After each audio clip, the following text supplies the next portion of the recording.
network. It's a system of computers that essentially work together to verify transactions, right? Bitcoin being the OG, and it uses a proof of work system in order to verify transactions. This is done by miners who are rewarded in Bitcoin for verifying the mathematical algorithm to verify a transaction, right? And they verify blocks. That's why it's called blockchain.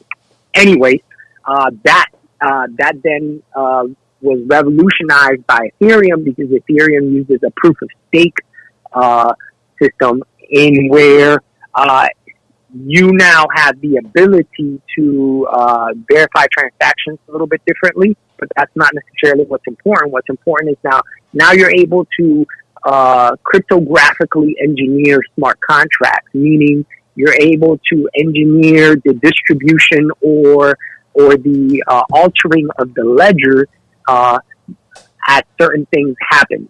Meaning, let's say it's an options contract, right?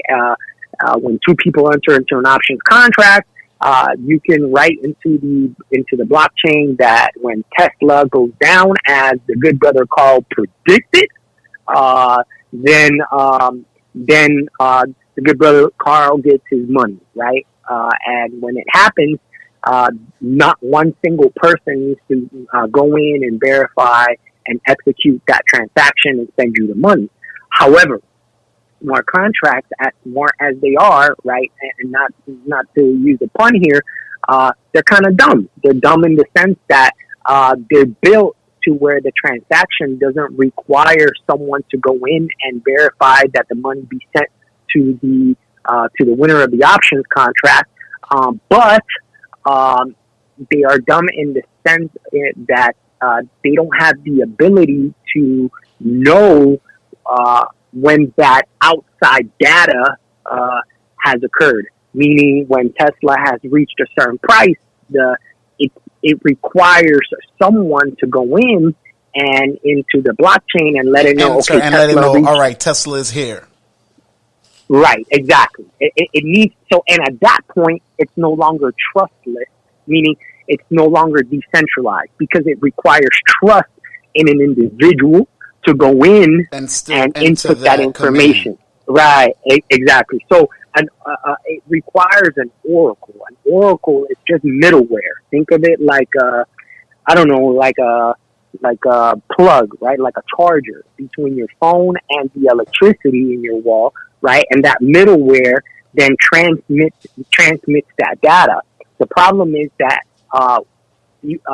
back when I used to go on the show and I used to call it the God protocol, I used to say that the oracles that are out there that all exist today are centralized, meaning they have one point of entry, one point of output. They still require someone to verify the information. So if your middleware is going to be centralized, now you're defeating the purpose of having decentralized data, right? I mean, a decentralized blockchain system. And so what you needed was a decentralized oracle, meaning a system of oracles or a system of computer networks, or in this case, oracle networks that run as nodes. These are operating systems that go out there and search the data, then plug in that data into the chain, and now the chain has proof of that of Tesla reaching a certain price, and then it goes ahead and automatically executes that contract for you.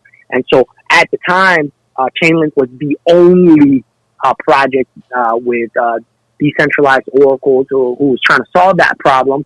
And today there are other projects trying to do the same thing, but Chainlink is the standard, and Chainlink is the one being used by absolutely every single project out there. We're talking about Google, we're talking about Microsoft, we're talking about Intel, we're talking about Oracle, we're talking about AWS, Amazon, we're talking about everybody who is trying to get into the game. And so that's what Chainlink really is. Hands up on Link. I ain't gonna hold you, bro. Listen. It to me, this is what I try to explain to people back in the day. I said Bitcoin revolutionized the infrastructure that we run our world today. It really did, because before Bitcoin, there was no such thing as decentralized ledgers, right? The idea of a ledger being able to run on its own and being trustless was crazy. Bitcoin revolutionized that. That's why it's worth $11,000 from the pennies of when it started. Ethereum then ran the market even further ahead, right? Ethereum kind of grabbed the baton from Bitcoin in that it now revolutionizes the decentralized ledger technology that Bitcoin introduces, in that it allows us to create these trustless contracts that don't require someone to go in order to execute them. Chainlink then grabs the baton from Ethereum and runs it even further, because now you don't need someone to input the data into the blockchain. Now the system runs on its own. Chainlink was the missing piece to what we call the fourth industrial revolution, which is something that Andrew Yang talked about all the time. It's just Andrew Yang was talking to a mob of undesirables who are not very smart, and he had to talk to them in fifth grade language and talking about trucks that drive themselves, because it's the same thing, but trucks that drive themselves is something that they might be able to understand. I'm talking about accountants, lawyers being replaced because their services are automated. Insurance, every single financial contract, the stock market, the court system, the political infrastructure of how we vote. Everything is going to run on blockchain, and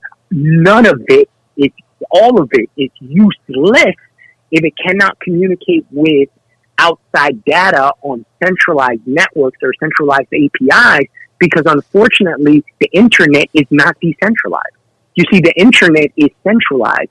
The internet runs on webs and runs on central systems and your phone and your app. We as a system have to find a way to marry the central world and the decentral world. And so decentralized oracles right now is the best middleware to connect the two or marry the two. And I'm just blessed to be part of the standard of that. And that's why I don't think $16 is an outrageous price. Is it going to take a while? Are you going to see the same gains that I saw? No, naturally not. You're not at 50 cents, right? But, at the same time, if this thing goes to 1,000, who cares, man? It's like everybody's going to be like, oh, I could have bought in at $4. I could have bought in at $15. And everybody's going to do the same. When it's at 100, people are going to be like, I can't believe I could have gotten it at 50. You know what I mean? And just people sitting on the sideline the whole time while it should keep moving up. Exactly. Yeah, scared money don't make no money, man. That's a fact. So let me ask you a question, because I know recently, I don't know how familiar you are with Dave Portnoy from Barstool.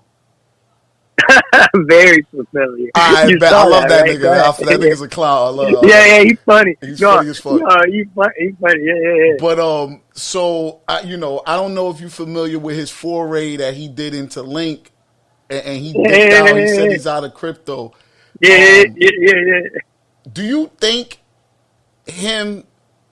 Well, I just want to know your general thoughts about that whole fiasco in general with him. Yeah. But also outside of that, do you think even his foray, even for a brief moment, was good for Link and crypto overall, bad for crypto and Link overall? Like, what do you think him doing that did for the industry in general? Listen, I love Dave. I would kill for you to have him on one day and we can listen in. And overall, I think long term it's good. Exposure is good. Mainstream is good.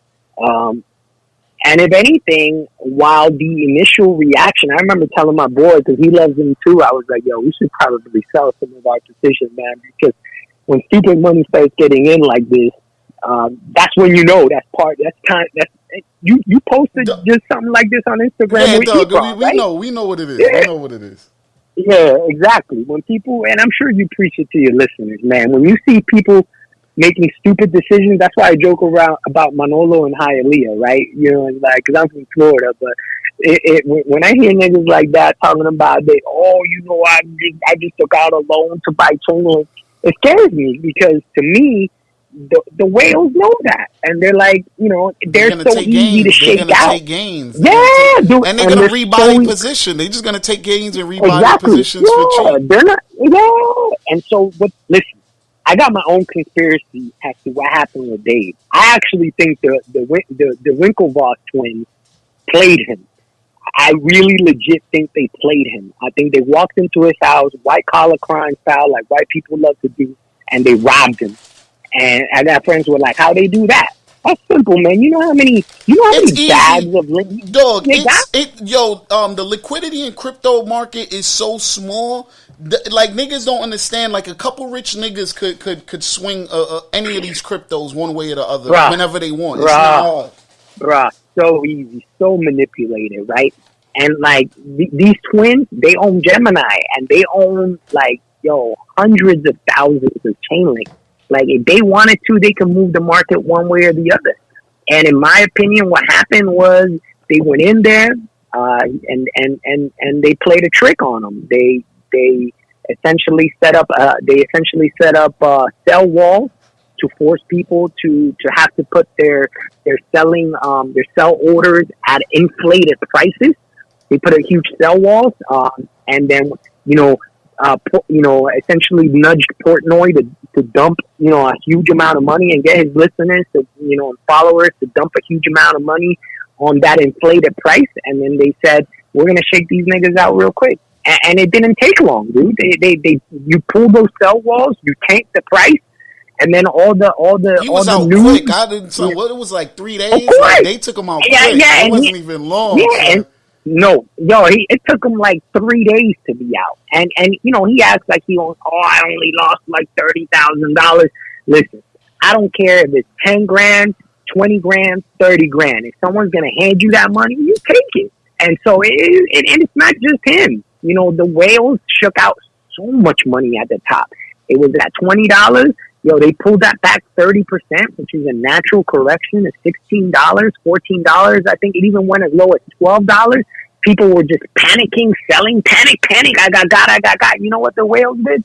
They scooped all those links up because I follow Glassnodes on Twitter, and they posted the chart, man. Ever since that crash, the 1% holders, including myself, I'm part of that, increased their position during that crash. So, hey man, the story's the same. They dump their bags on you because you're getting in there recklessly, and you panic sell, and then they're scooping them up, and now you have to FOMO back in.